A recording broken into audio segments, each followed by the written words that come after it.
Hello, everybody. It's Lenny Murphy back with one of our interview series, and today it's my great honor to be talking to BV Pradeep from Unilever. Pradeep, welcome. How are you? Fine, Lenny. How are you doing? I'm doing all right. It's bright and early here in Atlanta, so I have no complaints yet. But the day's young, so let's see how it goes. It Um, feels wonderful in London too. Good, good. Yeah, I think we need fall to really arrive Yeah. across the board.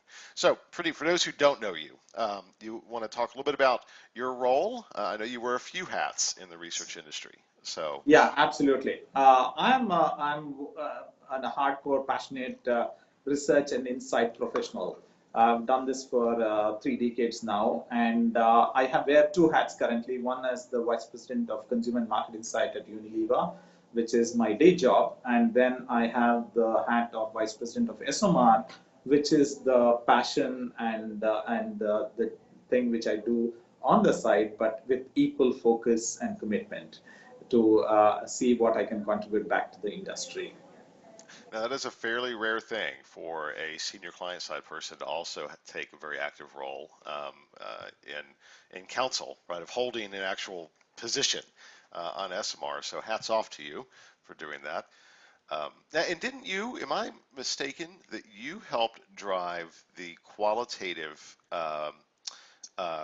certification program? Accreditation, yeah, that's right, correct. That was way back in 2010, 2011, when we found that there was a little bit of opportunity to get more consistency and reward people who are really good at it.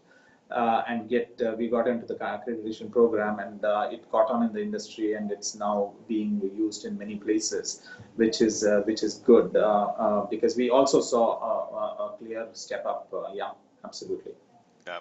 Now, I also have to say that it's pretty amazing that for Unilever, uh, specifically taking such a leadership role. I mean, you've got Stan, obviously, who's just a force of nature, but yourself, VJ, Marie Wolf. I mean, so many folks in the Unilever organization are just really step up and participate. So thank you on behalf of the industry for being a part of that. Thank you. It's our because we work in this industry because of our passion for this profession, and so obviously we don't think that's an extra workload. We just feel that it's something which we want to do for the community anytime. Yeah. Well, we appreciate it. If nobody's told you thank you today, let me be the first one to say thank you. So, all right. So let's chat a little bit because I know that you have some thoughts about the industry, and we're going to try and get into that because I think it's important for everybody to hear it. So, Yeah. what's the greatest challenge facing the industry right now, and how can we address it? I think one of the things is it's the research industry is going through a revolution, and when we look at our own world, we feel, oh my God, there's so many things changing. But if you step back and look at the digital ecosystem around us, that's what is driving change in everybody's life in the world. Whether you be the richest of the people on this planet or the poorest of the people, digital is touching everybody's life. Consequently, what's happening is the way we market to consumers is changing quite rapidly. And that's the fundamental thing which is changing research. We were into, in the fast moving consumer goods industry, we were into mass marketing. We produce something which would probably, on an average consumer, it would probably fit very well. And even if segmented approaches lead to selling a product to millions of people, assuming that they probably are all alike. But we know in reality they're all different. And consequently, with the move from mass marketing to personalization at scale is a big change. And several companies and several brands are on journey on this. It's quite a difficult change from where we were to where we want to be, but that's the journey we are on. And consequently, as a result, there's a huge opportunity, and that brings and asks a lot of questions as to what they need from us in terms of research and insights. So, if you look at the kind of demands that a digital ecosystem would make, is you need to be fast, you need to be as accurate as possible, but you need to be more predictive than being looking at hindsight.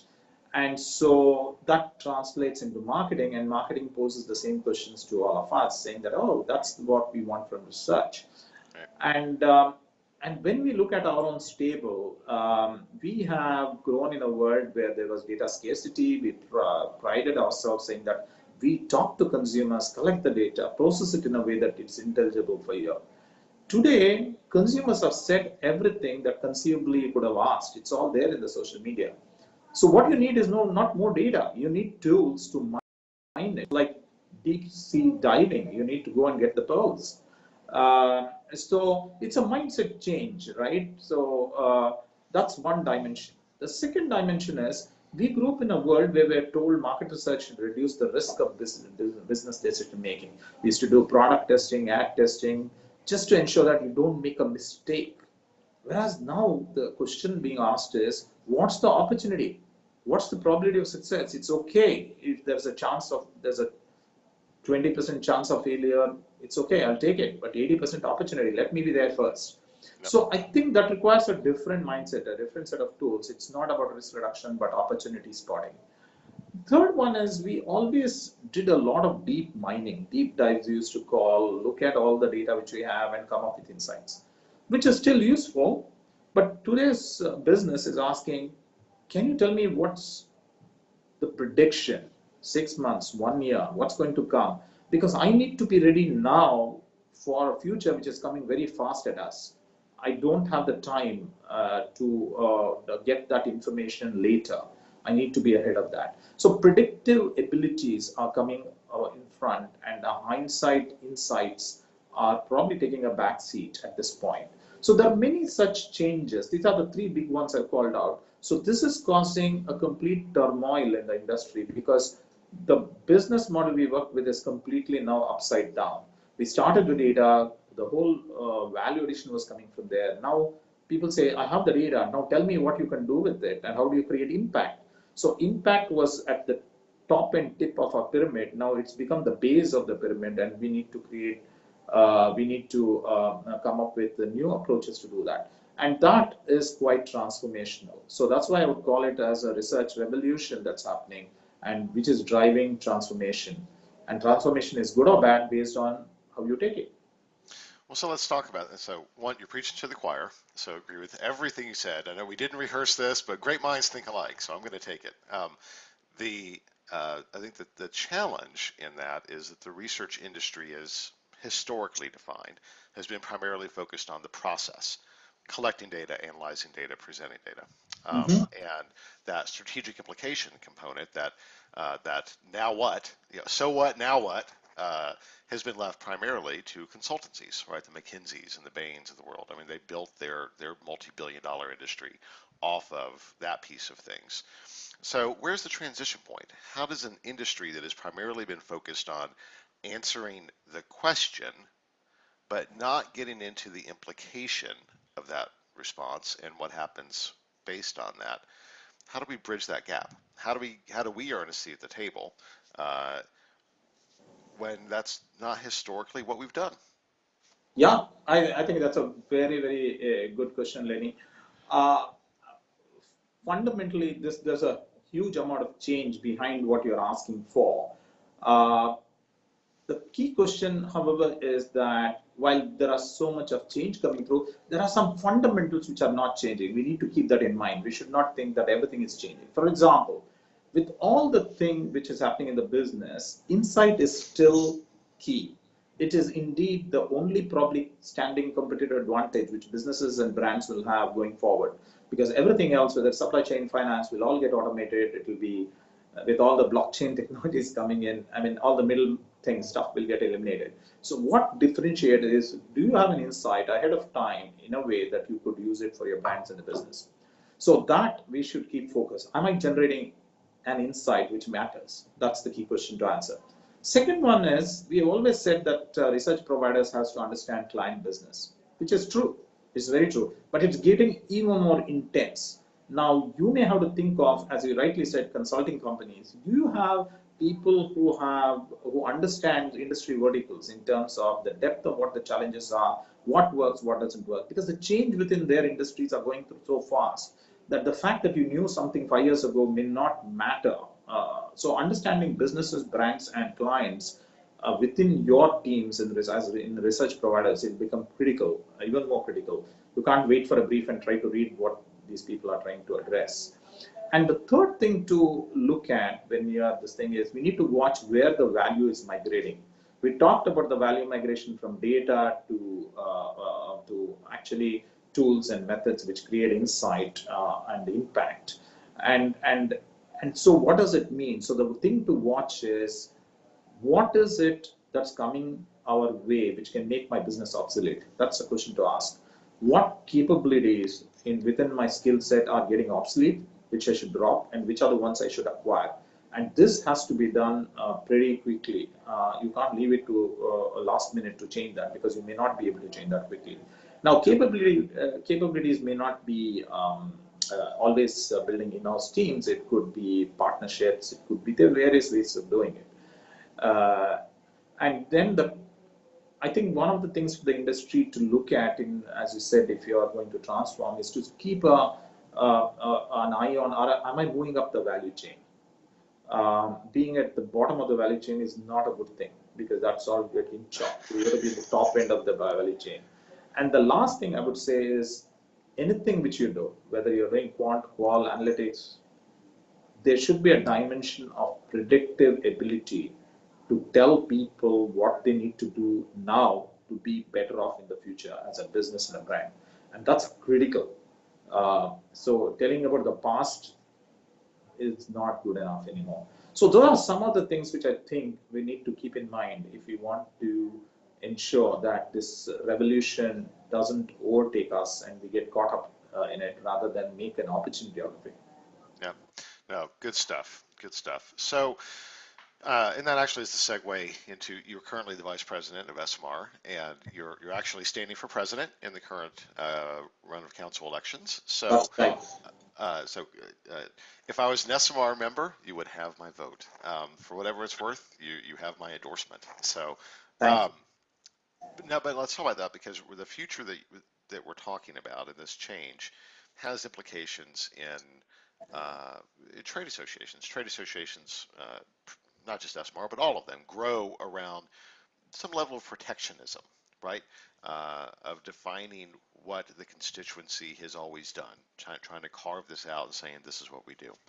Um, and inherently we're talking about a change in the process of how we collect data because of new technology, right?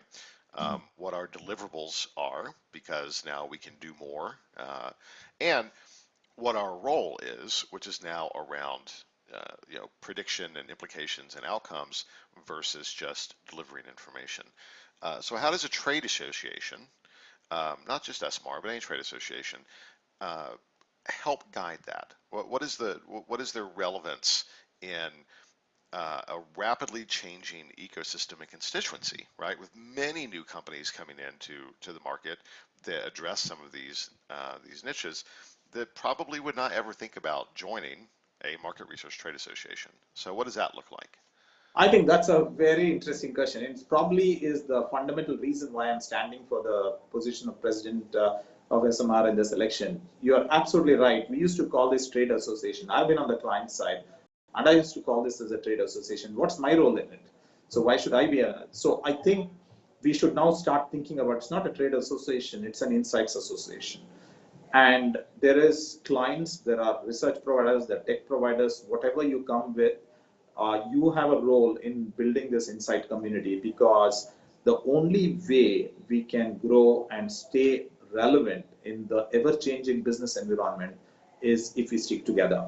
And that's one of the things why I called out in my campaign thing as better together. Let me elaborate a little more on this, because one of the things is clients are facing the brunt of what's changing in the marketplace, and they are demanding on us within our company. We see the markets are very demanding on us, and hence we need to change. And if CMI function or the insight functions within companies, clients have to change, then research providers have to gear up to that, or else we don't have any backing in order to. So that's one of the reasons why I thought this is probably the best time for insight associations to actually make a difference. If we have talked about transforming our industry, this is the moment. If we lose this moment, then I don't think we have a reason to exist. We shouldn't be existing then. And so I think here the opportunity is to see how we can bring the capabilities of each one of us, because nobody in the future will be an expert in everything. It will always be a collaboration of several expertise. Even marketing, you would have seen in some of the companies, is getting very specialized. There's somebody for innovation, somebody for communication and engagement, somebody for performance marketing. So I think it's all getting specialized even within marketing, and you have to be one of those. You can't be a generalist. So in that, the trade association has a role of getting these kind of new tech players who are coming in. How are the analytic players going to play out? What about the quant people? And what about the clients? How do we get them all together to talk and integrate and work together so that we can put up a very strong front and we can add value to the business even in the new world? And so I feel to the short answer to your question is trade associations should become insight associations, welcome everybody who has a contribution to make an insight irrespective of where they're coming from. And then this is where we will together be able to make the difference. If we stand apart, we are likely to get lost in this process. Okay. Okay. Agreed and good answer. How we get there, I'm skeptical, honestly. There's a lot of uphill climb to achieve that vision, but I hope that we can. So let's now kind of think about 2 years from now. What milestones do we need to achieve to show that we're moving in the right direction? As an industry, as for trade associations, what are the big things that need to happen that we can measure and say we did this, and so we're going down the right path? That's a very, very good question, because I've also been thinking about it when I say all this thing, and I say to myself first, I think, what is the solution for this? And it's one of the thoughts, some of the thoughts I have are as follows. First one is we need a mindset change from looking at these kind of changes which are radical as a threat versus an opportunity. If you approach this as a threat, your mindset is so different and you are not open to anything, and it will probably be detrimental to this thing. We should see that as an opportunity. The second one I would say is change is given. Every day there is change. So let's not fight change. So we should always be looking forward to, yes, change is going to, so tomorrow will be different from today. What I learned today may not be useful tomorrow. That's okay. It's good for today. That's fine. I'll use it. So I think that's the second thing, change is constant. We need to embrace that. The third one is we need to transform the capability of the industry quite dramatically.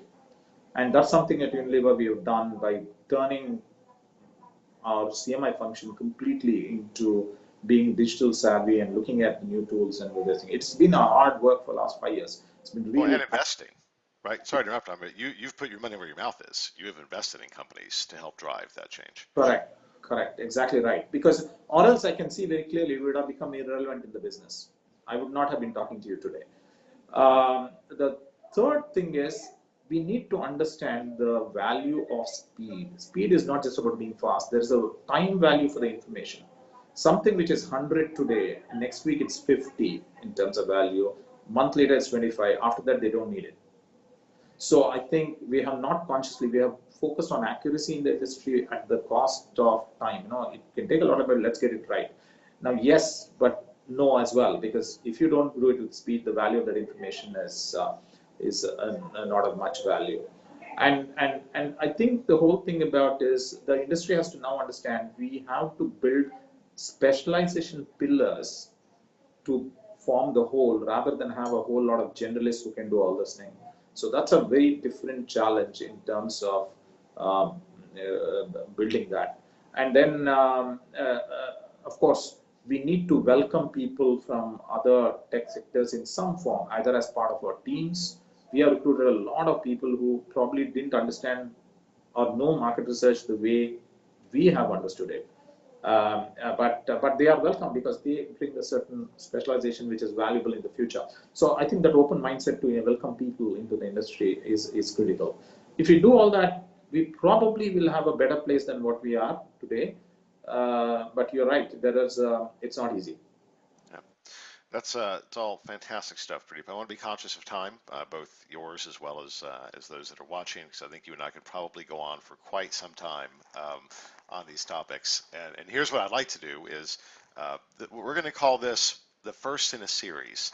So let's re-engage soon, and we'll continue this dialogue because I think that you're absolutely spot on, and folks need to hear this from a senior level client. Look, here's the lay of the land. Here's what needs to happen, uh, and you want to partner with these companies, right? This isn't Yeah, the unique opportunity of you having being in this position is you're not saying, hey, go do this and maybe you'll get lucky. You're saying, I will spend money with you yeah, if you help me achieve these goals. This is a partnership, right? You that's can, exactly right. yeah, and I think that's important that folks need to recognize that this isn't just a, uh, go forth and do this and we'll see what happens. No, There's a I think commitment from you. that's exactly right. We work on it together, we develop it together, and we will increase the size of the cake together. If we start taking a share of the cake, we'll all get very little, each one of us. But if we work together and expand the industry size, then we are all better off. Yeah, So this is the time when we say in the categories, we say this is the time for market development. And this is the time for market development for the research industry. yeah. Good stuff. Pradeep, thank you so much. It's a pleasure. I'm going to look forward to speaking to you again soon. Good luck with the elections. I can't imagine anybody who wouldn't say, uh, duh, yeah, I'm going to vote for the client as the president. So I hope other folks have that same sense. But regardless, I know you're going to continue to be a strong force in the industry, and I appreciate your time. Thank you, Lenny, for your kind words, and thanks for the audience for listening as well. And hope to stay connected, as you said. Absolutely. Well, you're stuck now, so I will definitely bug you. So, You're welcome. all right. Thanks. Have a great day. Same to you, Lenny. Take All care. right. You too. Bye bye.